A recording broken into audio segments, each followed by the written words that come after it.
Ce mouvement, qui rappelle fortement celui des Gilets jaunes, avait commencé bien avant la fin de l'année 2023 avec des grèves de cheminots.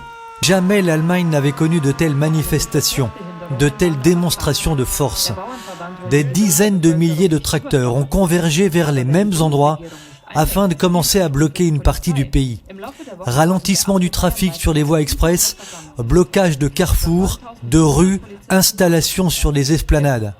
Hier soir, des agriculteurs commençaient à bloquer des centrales d'achat, celles des magasins Aldi et Amazon. Munich, Brême, Saarbrück, de grandes villes font l'objet de la colère des Allemands, mais c'est surtout à Berlin que le rassemblement a été vraisemblablement le plus important. 5000 tracteurs, autant de camions, au moins 10 000 manifestants, d'après les autorités. L'avenue conduisant à la porte de Brandebourg à Berlin a été envahie très tôt le matin pour être occupée toute la journée et jusque tard dans la nuit. Que se passe-t-il au juste ? Un plan d'austérité du chancelier allemand Olaf Scholz.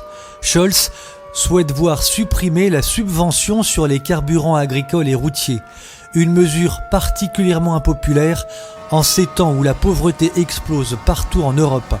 L'Allemagne n'est désormais plus épargnée. Robert Sibis, journaliste à Oval Media, était sur place hier à Berlin. Voici le premier témoignage qu'il nous a envoyé. Il fait un froid de canard à Berlin, il a neigé et pourtant il y a 3 fois plus de manifestants que prévu. La police parle de 10 000 personnes. La police dit aussi qu'il y a 5 000 tracteurs et camions qui sont passés à Berlin. Les manifestants veulent un autre gouvernement.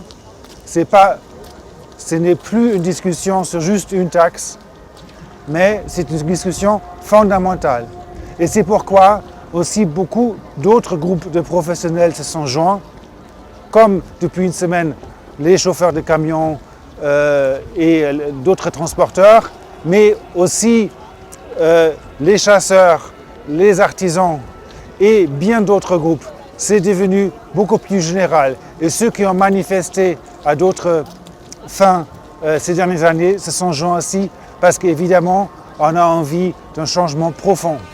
Envie d'un changement profond car l'Allemagne souffre. 254 000 paysans aujourd'hui, ils étaient 2 millions dans les années 50 et les charges ont explosé. Le pays qui croule maintenant sous la dette a connu une récession au 3e trimestre 2023. Le PIB de l'Allemagne s'est rétracté en effet de 0,1%. Par ailleurs, l'industrie allemande qui bénéficiait d'une énergie à bas prix avec le gaz russe est en difficulté. Enfin, la guerre en Ukraine est impopulaire. L'aide militaire coûte très cher. Le plan de 100 milliards d'euros pour relancer l'armée et l'industrie d'armement allemande inquiète la population. Preuve du malaise grandissant qui existe en Allemagne, preuve de l'inquiétude générale. Chasseurs, artisans, routiers, restaurateurs, travailleurs indépendants se sont joints au mouvement. On a aussi vu des mamans accompagnant leurs enfants sur des tracteurs en jouets. Hier à Berlin, Christian Lindner, le ministre fédéral des Finances, a tenté de prendre la parole pour s'adresser aux manifestants, mais il a été hué par la foule.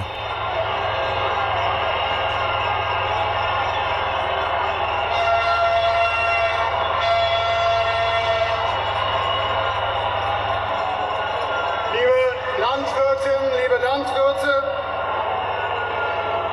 ich höre Sie.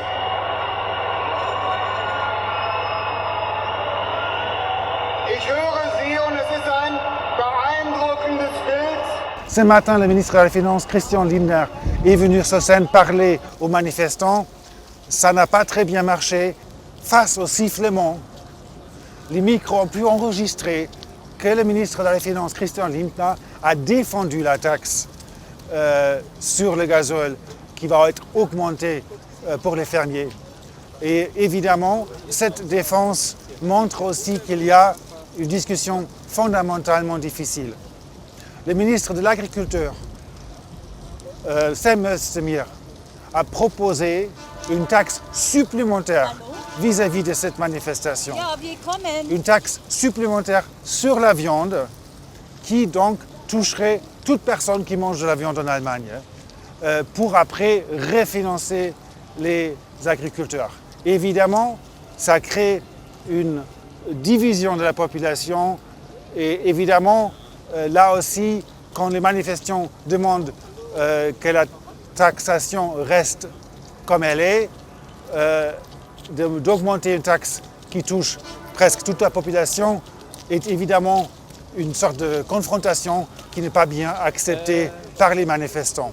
Et il y en a qui disent ras-le-bol, et il y en a qui disent je n'en peux plus, et il y en a qui disent on n'a plus le choix, on va rester ici jusqu'à ce que le gouvernement disparaisse. Robert Sibis pour Nexus de Berlin.